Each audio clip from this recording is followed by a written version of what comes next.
I was nervous about going, but as soon as my mom got back, I was like, oh, I think that would be an interesting trip, and I think that would be fun to go to. But I didn't think that I was going to get an opportunity to until I was at least a junior or senior in high school. And then we were, as a youth group, the high schoolers last year were given the opportunity to go last summer. I signed up to go, and I was going to go, and then I started to want to back out because I got really nervous about it. I was just, everything about it, the flying and the food and just being so far away from home for that period of time just started to scare me. And Mama kind of talked me through it and kind of talked to me about the fact that those feelings, even though I may be nervous about it, that I should still go, because I just felt that God was really calling me to go and just spread His word and talk about Him. There was a group of us from our student worship band that went on the radio every morning, and we would do a song with one of the interns that was there played the guitar, and we would do a song on the radio. And then we would have our little group time at night after we did all of our mission work, and we would do a song and have worship together after dinner. And we would go to villages every day, and some of the guys did more labor in the morning, but the girls went around and did like door-to-door testimony sharing in some of the closer villages to where we were staying, and that was an interesting experience because we kind of got to see how the people lived.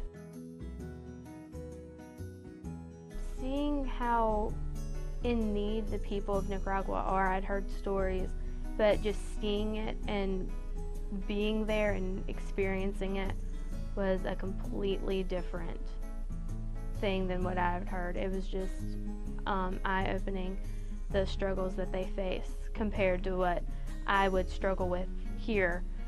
I think about it, I'm like, there's no point in me struggling over this because there are people who don't have shoes and don't have clothes in these other countries.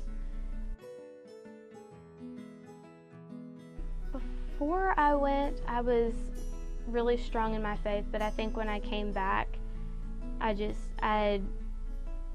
had more of a fire to just be urgent and tell all of my friends about Jesus, because I had lived life, and like everyone knew that I was a Christian. All of my friends kind of knew, oh, she's a Jesus freak, she's that, but they never really had talked to me about it because I never really made an effort to talk and to explain my faith. But when I got back, I called up most of my really close unsaved friends, and I was like, I need to have a conversation with you like now.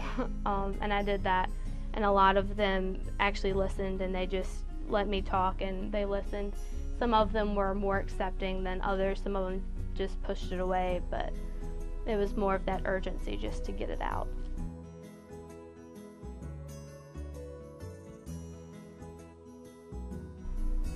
I had noticed that no matter how much I tried to annoy her like I did before she went, she wouldn't like retaliate back. She wouldn't argue back. Something's done changed in her.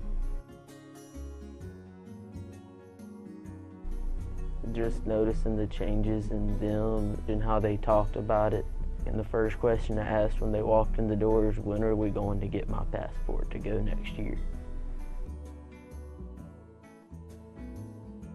I think it is a great experience, and if you truly, really want to go, and there's some things, if you feel like God isn't calling you, then don't go, but if it's just money issues or you're nervous about it or something scaring you about it, go, and that's just Satan trying to tell you, don't go, you're not supposed to be there, but God really wants you to be there so you can experience what you need to experience. My name is Rebecca. I'm a North Maine member, and I invite you to come grow with us.